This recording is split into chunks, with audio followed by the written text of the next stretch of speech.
ನ್ಯೂಸ್ಗೆ ಸ್ವಾಗತ. ನಾನು ಸಾನಿಯಾ. ಬನ್ನಿ ನೋಡೋಣ ಇವತ್ತಿಂದು ಹೊಸ ಅಪ್ಡೇಟ್. ನುಡಿದಂತೆ ನಡೆದಂತ ಯಾರಾದರೂ ನಾಯಕರಿದ್ದರು ಸಿದ್ದರಾಮಯ್ಯನವರು. ಎಷ್ಟೇ ಆರ್ಥಿಕ ಒತ್ತಡಗಳು ಇದ್ರೂ ಕೂಡ ಬಡವರಿಗಾಗಿ, ರಾಜ್ಯದ ಜನರಿಗಾಗಿ ನಾವು ಒಂದು ಭರವಸೆಗಳನ್ನು ಕೊಟ್ಟಿದ್ದೇವೆ. ಅದಕ್ಕೆ ತೊಂದರೆ ಆಗಬಾರ್ದು, ನಿಲ್ಲಬಾರ್ದು ಅನ್ನೋಂಥ ಒಂದು ವಿಚಾರದಿಂದ ಅತ್ಯಂತ ಯಶಸ್ವಿಯಾಗಿ ಎಲ್ಲ ಗ್ಯಾರಂಟಿಗಳನ್ನು, ಭಾಗ್ಯಗಳನ್ನು ಮುಂದುವರಿಸಿಕೊಂಡು ಹೋಗ್ತಾ ಇರೋದು ನಮಗೆಲ್ಲರಿಗೂ ಒಂದು ಹೆಮ್ಮೆಯ ವಿಚಾರ, ಒಂದು ಸಂತೋಷದ ವಿಚಾರ. ಅದರ ಜೊತೆಗೆ ಸಿದ್ದರಾಮಯ್ಯನವರು ಅವರ ಕನಸಿನ ಕೂಸು ಈ ಒಟ್ಟಾರೆ ನಮ್ಮ ಪತ್ರಿಕಾಗೋಷ್ಠಿಯ ನಮ್ಮ ಅಭಿಪ್ರಾಯ ವ್ಯಕ್ತಪಡಿಸುವಲ್ಲಿ ಅತ್ಯಂತ ನಾವು ಹೆಚ್ಚು ಒತ್ತು ಕೊಟ್ಟು ಹೇಳುವಂಥ ವಿಷಯ ಏನಪ್ಪಾ ಅಂತಂದರೆ, ಅವರು ಕರ್ನಾಟಕ ರಾಜ್ಯದಲ್ಲಿ ಜಾತಿ ಗಣತಿಯನ್ನು ಮಾಡಿಸಬೇಕು ಅಂತ ಹೇಳಿ ಅವರ ಕನಸಿನ ಕೂಸಾಗಿತ್ತು. ಅವರು ಮೊದಲು ಉಪಮುಖ್ಯಮಂತ್ರಿ ಆಗಿದ್ದಾಗೂ ಕೂಡ ಈ ಜಾತಿ ಗಣತಿನ ವರದಿಗಾಗಿ ಅಂದಿನ ಸಂದರ್ಭದಲ್ಲಿ ಅವರು 3 ಕೋಟಿ ರೂಪಾಯಿಗಳನ್ನು ತೆಗೆದಿಟ್ಟು ಜಾತಿ ಗಣತಿಗೆ ಚಾಲನೆ ಕೊಟ್ಟಿದ್ದರು. ಅದರ ನಂತರ 2013-18ರಲ್ಲಿ ಅವರು ಮುಖ್ಯಮಂತ್ರಿಗಳು ಇರುವಾಗ ವರದಿ ತಯಾರಾಗಲಿಲ್ಲ. ಮುಂದೆ ಕಾಂತರಾಜ್ ವರದಿ ಅದು ಸರಿಯಾಗಿಲ್ಲ ಅಂತ ಅದನ್ನು ಬಿಟ್ಟು ಈಗ ಮತ್ತೆ ನಾಯಕ್ ಅವರ ನೇತೃತ್ವದಲ್ಲಿ ವರದಿ ಅದು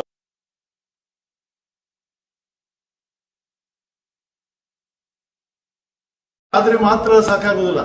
ನಿಮಗೆಲ್ಲ ಗೊತ್ತಿರುವಂತೆ ವರದಿ ಅನುಷ್ಠಾನ ಆಗಬೇಕು. ಅನುಷ್ಠಾನ ಆಗಬೇಕಾದ್ರೆ ಯಾರು ಅದಕ್ಕೆ ಮುತುವರ್ಜಿ ವಹಿಸಿದ್ರು, ಯಾರು ಅದಕ್ಕೆ ಹೆಚ್ಚು ಒಂದು ಅದನ್ನ ನನಸು ಮಾಡಬೇಕಂತ ಇಚ್ಛಾಪಡಿಸಿದ್ರು, ಅವರು ಆ ಸ್ಥಾನದಲ್ಲಿ ಕೂತಾಗ ಮಾತ್ರ ಅದು ಸಾಧ್ಯ ಇದೆ ಅನ್ನೋಂಥ ಒಂದು ಅಭಿಪ್ರಾಯ ಇಡೀ ರಾಜ್ಯದ ಎಲ್ಲೆಡೆ ಇದೆ. ಅದಕ್ಕಾಗಿ ಜಾತಿ ಗಣತಿ ಇದು ಅನುಷ್ಠಾನ ಯಶಸ್ವಿಯಾಗಿ ಆಗೋ ಸಲುವಾಗಿ ಕಾಂಗ್ರೆಸ್ ಪಕ್ಷದ ವರಿಷ್ಠರಲ್ಲಿ ನಾವು ವಿಜಯಪುರ ಜಿಲ್ಲಾ ಹಿಂದೆ ಘಟಕದಿಂದ ಅತ್ಯಂತ ವಿನಯಪೂರ್ವಕವಾಗಿ ಒಂದು ವಿನಂತಿಯನ್ನು ಮಾಡ್ಕೊಳ್ತೇವೆ. ಕರ್ನಾಟಕದಲ್ಲಿ ಜಾತಿ ಗಣತಿ ಅನುಷ್ಠಾನ ಆಗೋ ಸಲುವಾಗಿ ಸಿದ್ದರಾಮಯ್ಯರು ಇನ್ನೂ ಮುಂದುವರಿಲಿಕ್ಕೆ ತಾವು ಅವಕಾಶ ಕೊಡಬೇಕು ಅನ್ನೋಂಥ ಮಾತನ್ನು ಈ ಸಂದರ್ಭ ನಾವು ಹೈಕಮಾಂಡ್ಗೆ, ವರಿಷ್ಠರಿಗೆ ಅತ್ಯಂತ ವಿನಯಪೂರ್ವಕವಾಗಿ ಕೇಳಲಿಕ್ಕೆ ಇಚ್ಛೆ ಪಡ್ತೇವೆ. ಯಾಕಂದರೆ ಪ್ರಜಾಪ್ರಭುತ್ವದಲ್ಲಿ ಎಲ್ಲೂ ಕೂಡ ಜನಸಂಖ್ಯೆ ಆಧಾರಿತವಾಗಿ ಬಹುಮತದ ಆಧಾರದ ಮೇಲೆ ಎಲ್ಲ ನಿರ್ಣಯ ಆಗೋದು. ಇಲ್ಲಿವರೆಗೆ ಹೆಚ್ಚಿನ ಬಹುಸಂಖ್ಯಾತರಿದ್ರೂ ಕೂಡ ಯಾವ ಜನಾಂಗ ಎಷ್ಟಿದೆ, ಅವ್ರ ಶೈಕ್ಷಣಿಕ ಮಟ್ಟ ಏನು, ಅವ್ರ ಆರ್ಥಿಕ ಪರಿಸ್ಥಿತಿ ಅನ್ನೋದು ಗೊತ್ತಾಗಿಲ್ಲ. ಆ ಒಂದು ನಿಖರವಾದಂಥ ವರದಿ ಕೈ ಸೇರಿದರೆ ಮುಂದಿನ ಪೀಳಿಗೆಗೆ, ಅವರ ಭವಿಷ್ಯತ್ತಕ್ಕೆ ಮತ್ತು ಸರ್ಕಾರದ ಯೋಜನೆಗಳಿಗೆ ಯಾವ ಸೆಕ್ಟರ್ಗೆ ನಾವು ಹೆಚ್ಚು ಜನ ತೆಗೆದಿಡಬೇಕು ಅನ್ನೋದ್ರ ಬಗ್ಗೆ ಒಂದು ನಿಖರವಾದ ಒಂದು ಅಂಕಿಅಂಶಗಳ ಮೂಲಕ ಮುಂದಿನ ಯಶಸ್ವಿ ಹಾದಿಯನ್ನು ಸಾಗಬಹುದು. ಅದಕ್ಕಾಗಿ ಇವತ್ತೇನು ಜಾತಿ ಗಣತಿ ವರದಿ ಸಲ್ಲಿಕೆ ಆಗಿದೆ, ಅದು ಅನುಷ್ಠಾನಗೊಳ್ಳಲಿಕ್ಕೆ ಸಿದ್ದರಾಮಯ್ಯ ಅವರಿಗೆ ಹೆಚ್ಚಿನ ಒಂದು ಅವಕಾಶಗಳನ್ನು ಕೊಡಬೇಕು ಅಂತೇಳಿ ಮತ್ತೊಮ್ಮೆ ವಿನಂತಿಯನ್ನು ಈ ಸಂದರ್ಭದಲ್ಲಿ ಮಾಡ್ತಾ, ಮತ್ತು ಈಗ ನಾವು ಸಿದ್ದರಾಮಯ್ಯರ ಪದ ಇದ್ದೀವಿ ಅಂತ ಹೇಳಿ ನಮ್ಮದು ಹೇಳಿಕೆ ಯಾವುದೇ ಕಾಂಗ್ರೆಸ್ ಪಕ್ಷದ ವಿರೋಧನಲ್ಲ, DK ಶಿವಕುಮಾರ್ ಅವರ ವಿರೋಧನಲ್ಲ, ಮತ್ತೆ ಯಾರ ವಿರೋಧನೂ ಅಲ್ಲ. ಇದು ಕೇವಲ ಜಾತಿ ಗಣತಿ, ಇದು ಈ ರಾಜ್ಯದ ಬಹುಸಂಖ್ಯಾತ ಜನರ ಒಂದು ಆಸೆ. ಬಹಳಷ್ಟು ವರ್ಷಗಳಿಂದ ನಾವು ಆಸೆಗಳಿಂದ ನೋಡ್ತಾ ಇದ್ದೀವಿ ಇದು ವರದಿ ಅನುಷ್ಠಾನಕ್ಕೆ ಬರಬೇಕು ಅಂತೇಳಿ. ಅದಕ್ಕೆ ಯಾವ ರೀತಿ ದೇವರಾಜ ಅರಸವರ ಸಂದರ್ಭದಲ್ಲಿ LG ಹಾವನೂರವರು ಕೊಟ್ಟಂತ ವರದಿಯನ್ನೇ ಅನುಷ್ಠಾನ ಮಾಡಿದ್ದ ಪರಿಣಾಮವಾಗಿ ಇವತ್ತು ಕರ್ನಾಟಕ ರಾಜ್ಯ ಇಡೀ ದೇಶದಲ್ಲಿ ಇಷ್ಟೊಂದು ಅತ್ಯಂತ ಶಿಕ್ಷಣದಲ್ಲಿ ಅಥವಾ ಆರ್ಥಿಕ ರಂಗದಲ್ಲಿ ತಕ್ಕ ಮಟ್ಟಿಗೆ ನಾವು ಮುಂದುವರಿದ್ದೇವೆ. ಇವತ್ತು ಹಾಸ್ಟೆಲ್ಗಳು ಪರಿಕಲ್ಪನೆ ಏನಾದರೂ ಕರ್ನಾಟಕದಲ್ಲಿ ಸಮಾಜ ಕಲ್ಯಾಣ ಇಲಾಖೆ ವತಿಯಿಂದ ಆಗಿದ್ರೆ ಅದು ದೇವರಾಜ ಅರಸ ಕಾಲದಲ್ಲಿ ಮತ್ತು ಹಾವನೂರು ವರದಿಯ ಫಲವಾಗಿ ಇವತ್ತು ಹಾಸ್ಟೆಲ್ಗಳನ್ನು ನಾವು ಕಂಡಿದ್ದೇವೆ. ಎಲ್ಲರೂ ಸಹ ನಾವು ಹಾಸ್ಟೆಲಲ್ಲಿ ಕಲಿತು ಈ ಮಟ್ಟಕ್ಕೆ ಶಿಕ್ಷಣವನ್ನು ಪಡೆದಿದ್ದೇವೆ. ಅದಕ್ಕಾಗಿ ಮತ್ತು ಸಮಾಜ ಕಲ್ಯಾಣ ಇಲಾಖೆ ಅನ್ನೋದು ಸೃಷ್ಟಿಯಾಗಿದೆ ದೇವರಾಜ ಅರಸ ಕಾಲದಲ್ಲಿ. ಅದರ ಕನಸಿನ ಕೂಸೆ LG ಹಾವನೂರು. ಅದಕ್ಕಾಗಿ ಯಾವ ರೀತಿ LG ಹಾವನೂರು ವರದಿ ಈ ರಾಜ್ಯದಲ್ಲಿ ಪ್ರಗತಿಗೆ ಕಾರಣ ಆಗಿದೆ, ಆ ಕಾರಣಕ್ಕೆ ಇವತ್ತಿನ ಕರ್ನಾಟಕದ ನಮ್ಮ ಜಾತಿ ಗಣತಿ ವರದಿ ಕೂಡ ಕರ್ನಾಟಕ ಇನ್ನೂ ಎತ್ತರದ ಒಂದು ಉತ್ತುಂಗಕ್ಕೆ ಹೋಗಲು ಸಾಧ್ಯ ಆಗ್ತದೆ. ದಯವಿಟ್ಟು ಅದು ಇಂಪ್ಲಿಮೆಂಟ್ ಮಾಡಲಿಕ್ಕೆ ಅವಕಾಶ ಕೊಡಬೇಕು ಅನ್ನೋಂಥ ಮಾತನ್ನು ಮತ್ತೊಮ್ಮೆ ಈ ವೇದಿಕೆ ಮೂಲಕ ತಮ್ಮ ಮೂಲಕ ನಾವು ಹೈಕಮಾಂಡ್ಗೆ ಒಂದು ವಿನಂತಿಯನ್ನು ಮಾಡಲಿಕ್ಕೆ ಇಚ್ಛೆ ಪಡ್ತೇವೆ. ಮತ್ತು ಇದು ಜೊತೆಗೆ ಈಗ ಕಾಂಗ್ರೆಸ್ ಪಕ್ಷದಿಂದ ಎಲ್ಲೆಲ್ಲಿ ಮುಖ್ಯಮಂತ್ರಿಗಳು ಇದ್ದಾರೆ ಅಲ್ಲಿ ಸಿದ್ದರಾಮಯ್ಯರನ್ನ ಹೊರತುಪಡಿಸಿ ಹಿಂದುಳಿದ ವರ್ಗಕ್ಕೆ ಸೇರಿದವರು ಯಾರಿಲ್ಲ. ತೆಲಂಗಾಣ ಆಗಿರ್ಬೋದು, ಕೇರಳ ಆಗಿರ್ಬೋದು, ಮತ್ತು ಬೇರೆ ಕಡೆ ಆಗಿರ್ಬೋದು. ಮತ್ತು ಕಾಂಗ್ರೆಸ್ ಪಕ್ಷದ ಸಿದ್ಧಾಂತನೂ ಕೂಡ ಹಿಂದುಳಿದ ವರ್ಗ, ದಲಿತರು, ಅಲ್ಪಸಂಖ್ಯಾತರ ಪರವಾಗಿ ಯಾವಾಗಲೂ ಇವರ ಸಮರ್ಥನೆ ಆಗಲಿ ಅಥವಾ ಈ ವರ್ಗಗಳನ್ನು ನೇತೃತ್ವ ಆಗಲಿ ಯಾವಾಗಲೂ ಈ ವರ್ಗದ ಪರವಾಗಿದ್ದಂಥ ಪಕ್ಷದ ಸಿದ್ಧಾಂತ. ಅದಕ್ಕೆ ಆ ಒಂದು ಸಮಬಾಳು ಸಮಪಾಲು ಸಿದ್ಧಾಂತ ಈ ಕಾಂಗ್ರೆಸ್ ಪಕ್ಷದಲ್ಲಿ ಇದೆ ಅನ್ನೋ ಕಾರಣಕ್ಕಾಗಿಯೇ ಇವತ್ತು ಅಹಿಂದ ವರ್ಗ ಇಷ್ಟೊಂದು ದೊಡ್ಡ ಮಟ್ಟದಲ್ಲಿ ಕಾಂಗ್ರೆಸ್ ಪಕ್ಷದ ಸದಾ ಬೆನ್ನೆಲುಬಾಗಿ ನಿಂತಿದ್ದು ನಮಗೆಲ್ಲರಿಗೂ ಗೊತ್ತಿರುವಂಥ ವಿಚಾರ. ಅದಕ್ಕಾಗಿ ಸಿದ್ದರಾಮಯ್ಯರು ಕೂಡ ಹಿಂದುಳಿದ ವರ್ಗದಿಂದ ಬಂದಂಥವ್ರು. ಅದಕ್ಕೆ ಸಿದ್ದರಾಮಯ್ಯರನ್ನ ಈ ಸಂದರ್ಭದಲ್ಲಿ ತಾವೇನಾದರೂ ಅಲ್ಲಿಂದ ತೆಗೆದ್ರೆ ಅದು ಕಾಂಗ್ರೆಸ್ ಪಕ್ಷದ ಸಿದ್ಧಾಂತಕ್ಕೆ ವ್ಯತಿರಿಕ್ತ ಆಗ್ತದೆ ಅನ್ನೋಂಥ ಅಭಿಪ್ರಾಯ ನಮ್ಮದು. ಅದಕ್ಕಾಗಿ ಮತ್ತು ಸಿದ್ದರಾಮಯ್ಯರು ಕೂಡ ತಮ್ಮ ಸುದೀರ್ಘ ರಾಜಕಾರಣದಲ್ಲಿ ಅತ್ಯಂತ ಪ್ರಾಮಾಣಿಕವಾಗಿ ಹೇಳಬೇಕಾದಂಥ ವಿಚಾರಗಳನ್ನು ಯಾವುದೇ ಒಂದು ಭಯ ಇಲ್ಲದೇ ನಿರ್ಭಯವಾಗಿ ನಿರ್ಭೀಡೆಯಿಂದ ಗಟ್ಟಿತನದಿಂದ ಒಂದು ತಾವು ನಂಬಿದಂಥ ಸಿದ್ಧಾಂತವನ್ನು ಪ್ರತಿಪಾದನೆ ಮಾಡಂತ ಬಂದಂಥ ನಾಯಕರು. ಅದಕ್ಕೆ ಆ ನಾಯಕರಿಗೆ ಅವಧಿ ಪೂರ್ಣ ಮಾಡುವ ಅವಕಾಶ ಕೊಡಬೇಕು ಅನ್ನೋಂಥ ಮಾತನ್ನು ಮತ್ತೊಮ್ಮೆ ತಮ್ಮ ಮೂಲಕ ಹೇಳಿಕೆ ಇಚ್ಛೆ ಪಡ್ತೇನೆ. ಮತ್ತು ಈಗ ಈ ವರ್ಗದ ನಾಯಕರಿಗೆ ಈ ಏನು ಸುದ್ದಿ ಆಧಾರ ಮೇಲೆ ಮಾತಾಡೋದು ಯಾವುದು ಖಚಿತ ಯಾವುದೂ ಇಲ್ಲ, ಅದು ಏನೋ ಅವ್ರಿಗೆ ಗೊತ್ತಿರೋದು. ಒಂದೊಮ್ಮೆ ಇವರನ್ನ ಈ ಸಂದರ್ಭದಲ್ಲಿ ನಮ್ಗೆ ಯಾಕೂ ರೀಸನ್ನು ಗೊತ್ತಿಲ್ಲ. ಒಂದು ವೇಳೆ ತೆಗೆಯುವಂಥ ಚರ್ಚೆ ನೀವು ಮಾಡಿದರೆ ಅದು ಯಾವ ಕಾರಣಕ್ಕಾಗಿ ಅನ್ನೋದಾದ್ರೂ ನಮ್ಮ ಕರ್ನಾಟಕದ ಜನರಿಗೆ ಗೊತ್ತುಪಡಿಸ್ಬೇಕು. ನಮ್ಗೆ ರೀಸನ್ ಏನಂತ ಗೊತ್ತಾಗ್ತಾ ಇಲ್ಲ, ಚರ್ಚೆ ಯಾಕೆ ನಡೀತಾ ಇದೆ ಅಂತ ಗೊತ್ತಾಗ್ತಾ ಇಲ್ಲ.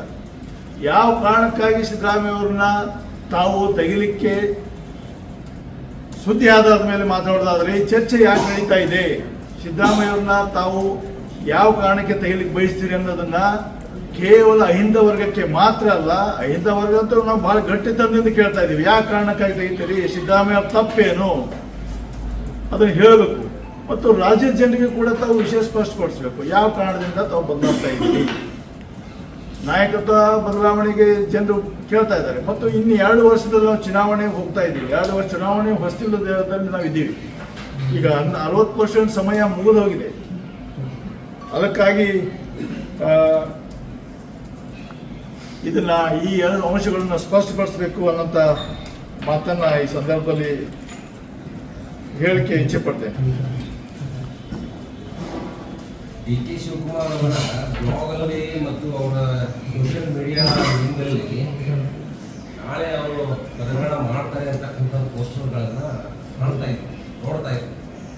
ಸರ್ ಅವರು ನೀವು ಹೈಕಮಾಂಡ್ಗೆ ಹೇಳೋದಾಗಲಿ ಅಥವಾ ಹೈಕಮಾಂಡ್ಗೆ ಚರ್ಚೆ ಮಾಡೋದಾಗಲಿ ಮೇಲೆ ಇರ್ತಕ್ಕಂಥ ರಾಷ್ಟ್ರ ರಾಜಕಾರಣದಲ್ಲಿ ಚರ್ಚೆ ಆಗಿದೆಯಾ, ಇದ್ರ ಕುರಿತಾಗಿ ಏನು ಒಪ್ಪಂದ ಆಗಿಲ್ಲ ಸರ್, ಅದಕ್ಕೆ ಯಾಕೆ ಆಗಲಿಲ್ಲ ಅನ್ನೋದು ಸ್ಪಷ್ಟವಾಗಿ ಆಯಾ ನಾಯಕರ ಅಭಿಮಾನಿಗಳು ತಮ್ಮ ನಾಯಕರು ಮುಖ್ಯಮಂತ್ರಿ ಆಗಲಿ ಅದಕ್ಕಿಂತ ಹೆಚ್ಚಿನ ಮುಂದೆ ಹೋಗಲಿ ಅಂತ ಬಯಸೋದು ಸಹಜ. ಅವರು ಅಭಿಮಾನಿಗಳು ಹಾಕ್ತಿರ್ತಾರೆ. ಅದಕ್ಕಾಗಿ ಅದನ್ನು ನಾವು ಪ್ರಶ್ನೆ ಮಾಡಕ್ಕೆ ಬರೋದಿಲ್ಲ. ಅವರ ಅಭಿಮಾನಿಗಳ ಅಭಿಪ್ರಾಯ ಅದು. ಅವರು ಡೇಟ್ ಸಮೇತ ಕೊಟ್ಟಿದ್ದಾರೆ, ಈಗ ನಾವು ನೋಡ್ತಾ ಇದ್ದೀವಿ. ಅದೇ ಸರ್, ಸತ್ಯ ನಾವು ನೋಡಿದ್ದೀವಿ. ಅದು ಒಂದು ಸಿಎಂ ವಿರುದ್ಧ ಈ ರೀತಿ ಬದಲಾವಣೆ ಆಗ್ತದೆ ಅಂತಕ್ಕಂಥ ಈಸಿ. ಅದೇ ಸರ್, ಅವರ ಅಭಿಮಾನಿಗಳ ಅಭಿಪ್ರಾಯ ಅದು. ಅಭಿಮಾನಿಗಳ ಅಭಿಪ್ರಾಯ, ಅಧಿಕೃತ ಮುದ್ರೆ ಇಲ್ಲಿ ತನಕ ಖಚಿತ ಮಾಹಿತಿ ಎಲ್ಲಿಲ್ಲ. ನಾವು ಇದೆ ಸರ್, ಸೋಷಿಯಲ್ ಮೀಡಿಯಾದಲ್ಲಿ ಸ್ವಾಭಾವಿಕವಾಗಿ ಅವ್ರ ಬೆಂಬಲಿಗರು ಹಾಕ್ತಿರ್ತಾರೆ. ಅದನ್ನ ಪ್ರಶ್ನೆ ಮಾಡೋದಿಲ್ಲ. ಅದು ಡಿಸೈಡ್ ಆಗಿದೆ ಅಂತಕ್ಕಂಥ ಬೆಂಬಲಿಗರೇ ಹೇಳಬೇಕಲ್ಲ. ಇಲ್ಲ, ಬೆಂಬಲಿಗರು ಹೆಂಗ್ ಗೊತ್ತಾಗ್ತದೆ? ಕ್ಲೋಸ್ ಡೋರ್ ಮೀಟಿಂಗ್ ನಿನ್ನೆ ದಿಲ್ಲಿಯಲ್ಲಿ ಆಗಿದ್ದು ಸಾಕಷ್ಟು ಮಂದಿ ಮೀಡಿಯಾ ಮಿತ್ರರಿಗೆ ಗೊತ್ತಿಲ್ಲ. ಅಲ್ಲಿ ಕ್ಲೋಸ್ ಡೋರ್ ಮೀಟಿಂಗ್ ಅಲ್ಲಿ 1-to-1 ಆಗಿದೆ ಅಂತ ಹೇಳ್ತಾರೆ, ಇಬ್ರು ಒಟ್ಟಿಗೆ ಆಗಿದೆ ಅಂತ ಹೇಳ್ತಾರೆ. ಅವ್ರ ಜೊತೆಗೆ ಹೋದಂತ ಮಂತ್ರಿಗಳು ಶಾಸಕರು ಕೂಡ ಕೆಳಗಿನ ಫ್ಲೋರ್ ಅಲ್ಲಿ ಇದ್ರು, ಅದು ಮ್ಯಾಗ ನಡೀತಿ ಅಂತ ಹೇಳ್ತಾರೆ.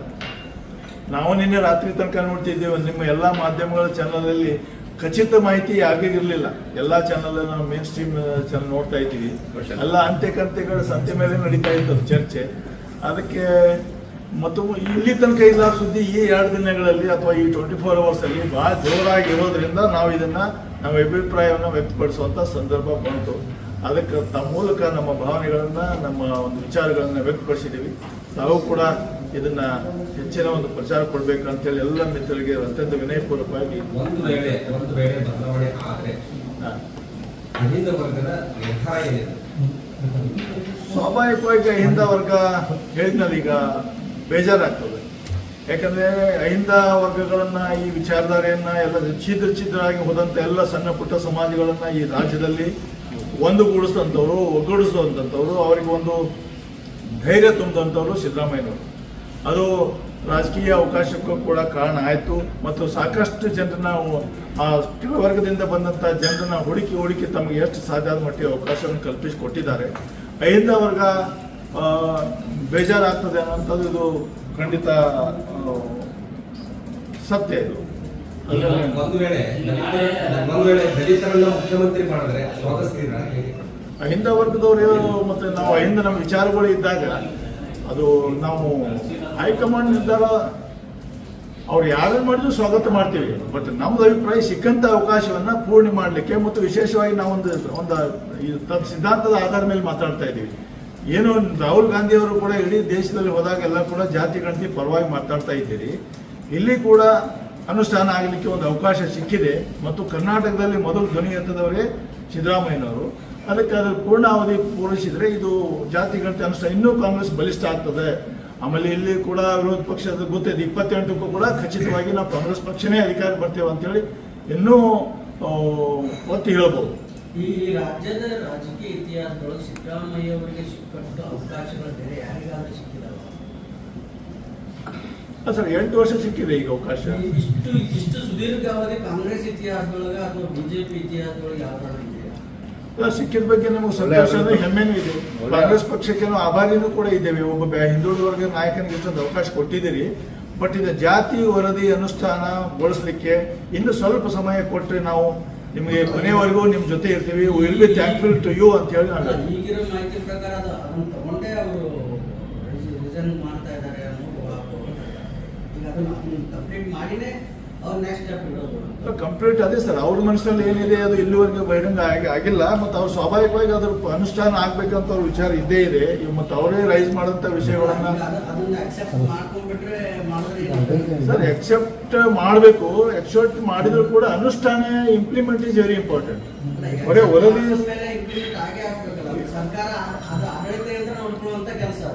ಸರ್ ಆಡಳಿತ ಯಂತ್ರ ನೋಡ್ಕೊಳ್ಳುವಂತ ಸ್ಥಾನದಲ್ಲಿ ಆ ವಿಚಾರಧಾರಿಯವರು ಇರಬೇಕು ಅನ್ನೋದು ನಮ್ಮ ಅಭಿಪ್ರಾಯ. ಅಧಿಕಾರಿಗಳು ಹೇಳ್ತಿರೋದು ಸರ್, ಇಂಪ್ಲಿಮೆಂಟೇಷನ್ ಜವಾಬ್ದಾರಿ ಇರೋದು ಆಡಳಿತ ಕಾರ್ಯಾಲಯದ ಜವಾಬ್ದಾರಿ, ಶಾಸಕಾಂಗ ಜವಾಬ್ದಾರಿ. ಇಂಪ್ಲಿಮೆಂಟೇಷನ್ ಅಕ್ಸೆಪ್ಟ್ ಮಾಡೋದು ಮಾತ್ರ ಶಾಸಕಾಂಗ. ಇಲ್ಲ ಸರ್, ಆ ವಿಚಾರಗಳನ್ನ ಅದನ್ನ ಇಂಪ್ಲಿಮೆಂಟ್ ಮಾಡ್ಬೇಕಾದವರು, ಅದನ್ನ ಆದೇಶ ಮಾಡ್ಬೇಕಾದವರು, ನೀವು ಮುಂದುವರಿಯಬೇಕಾದ್ರು ಮಾಡಿ ಅವ್ರು ಮಾಡಿ ಶಾಸಕ ಅದನ್ನ ಇಂಪ್ಲಿಮೆಂಟೇಷನ್ ಅಂದ್ರೆ ಈಗ ಅಕ್ಸೆಪ್ಟ್ ಮಾಡಿ ಕೊಟ್ಟ ನಂತರ ಇಂಪ್ಲಿಮೆಂಟೇಷನ್ ಆದ್ರೆ ಸರ್ಕಾರ ಇಲ್ಲ ಸರ್, ಸರ್ಕಾರಗಳು ಬಂದ ಎಲ್ಲರೇ ಅದರ ಇಂಪ್ಲಿಮೆಂಟ್ ಮಾಡುವಂತ ಮನಸ್ಥಿತಿ ಗೊತ್ತಿದೆ. ವಿಶೇಷವಾಗಿ ಸಿದ್ದರಾಮಯ್ಯನವ್ರನ್ನ ನಾವು ಯಾಕೆ ಬಯಸ್ತೀವಪ್ಪ ಅಂದ್ರೆ ಅಹಿಂದ ವರ್ಗದ ನಾಯಕರವರು. ಅವ್ರನ್ನ ಜನ ಪ್ರಜಾಪ್ರಭುತ್ವ ವ್ಯವಸ್ಥೆಯಲ್ಲಿ ಜನರು ಯಾರು ಜನರ ಪರವಾಗಿ ಇರ್ತಾರೆ, ಜನರ ಪರವಾಗಿ ಮಾತನಾಡ್ತಾರೆ, ಜನರ ಪರವಾಗಿ ಇರ್ತಾರೆ, ಅಂತವ್ರನ್ನ ಮುಖ್ಯಮಂತ್ರಿ ಬಯಸೋದು ಸ್ವಾಭಾವಿಕವಾಗಿ ಎಲ್ಲರೂ ನಾವು ನೀವು ಬಯಸೋದು ಅದೇ ವಿಚಾರ. ಈಗ ನಿನ್ನೆ ಇಲ್ಲ ಆ ರೀತಿ ಉದ್ದೇಶ ನಮ್ದಲ್ಲ. ಈಗ ಜಾತಿ ವರದಿಯನ್ನ ಜಾರಿ ಮಾಡುವವರಿಗೆ ಸಿದ್ದರಾಮಯ್ಯನವ್ರು ಇರ್ಲಿ ಅನ್ನುವಂತ ಒಂದು ಭಾವನೆ ನಮ್ದು. ವಿರೋಧ ಇಲ್ಲ. ಟೈಮ್ ಅಲ್ಲಿ ಉಳಿದವ್ರಿ ಈಗ ಅಷ್ಟರಲ್ಲಿ ಎಲ್ಲರೂ ಸಮಾಧಾನ ಮಾಡ್ಬೇಕಲ್ಲ, ಅದೇ ಮಾಡ್ಬೇಕೀಗ. ಅಲ್ಲ ಅವಕಾಶ ಇರುತ್ತೆ, 2028 ಅವಕಾಶ ಇರುತ್ತೆ. ಅದನ್ನ ಅವರು ಈಗ ನಿನ್ನೆ ನಡೆದಂತಹ ಒಂದು ಸಾಮಾಜಿಕ ಜಾಲತಾಣದಲ್ಲಿ ಎಲ್ಲ ಕಡೆ ಚರ್ಚೆ ನಡೆದಿರ್ತಕ್ಕಂಥದ್ದು ಹೈಕಮಾಂಡ್ ಮೂಲಗಳ ಪ್ರಕಾರ, ನಮ್ಮ ಮೂಲಗಳ ಪ್ರಕಾರ ಪರಮೇಶ್ವರ್ ಅವರು ಪರಮೇಶ್ವರ್ ಅವರನ್ನ ಮುಖ್ಯಮಂತ್ರಿ ಮಾಡಬೇಕು ಬೆಳೆ ನಾನೇನಾದರೂ ರಾಜೀನಾಮೆ ಕೊಟ್ಟರೆ ಪರಮೇಶ್ವರ್ ಅವ್ರನ್ನ ಮಾಡಬೇಕು ಅಂತಕ್ಕಂಥದ್ದನ್ನ ಬೇಡಿಕೆ ಇಟ್ಟಿದ್ದಾರೆ ಅಂತಕ್ಕಂಥ ಒಂದು ಚರ್ಚೆ ನಡೀತಾ ಇದೆ. ಅದು ನಿಜಾನ ಸರ್? ನಮ್ಗೆ ಗೊತ್ತಿಲ್ಲ ಸರ್. ಅದು ಹೈಕಮಾಂಡ್ ಮಟ್ಟದ ವಿಚಾರ ಮಾಡ್ಲಿಕ್ಕೆ ನಾವು ಬಹಳ ಸಣ್ಣವರು. ಇಂಡೋರ್ ಚರ್ಚೆ ಆಗಿದೆ, ದೊಡ್ಡ ಮಟ್ಟದ ನಾವು ಹೈಕಮಾಂಡ್. लेटेस्ट न्यूज अपडेट्स के लिए YouTube एक्सप्रेस को सब्सक्राइब कीजिए, साथ में बेल आइकॉन को भी क्लिक कीजिए, साथ ही साथ लाइक, शेयर और कमेंट करना ना भूलिए।